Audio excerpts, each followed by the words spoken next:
Wala mga kabanding ko. Dito na po tayo ngayon.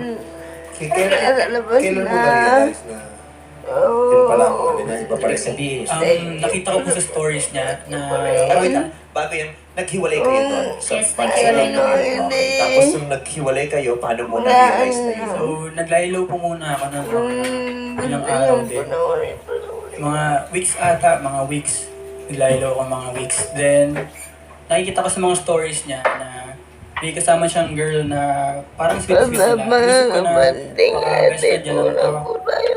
Diba? Pero kung sa tumatagal, nag-celebrate sila ng Alam monthsary. niyo Ano naman. nakalagay dun sa story na may Ay, months na celebration? Actually, months pa po before yun nangyari. Yung mga nakikita niyo po Dito na sa akala laban. na ano kami, hindi po. Ayun po talaga yung mga friends ko na Iba naman same po as tayo me na ay bisex.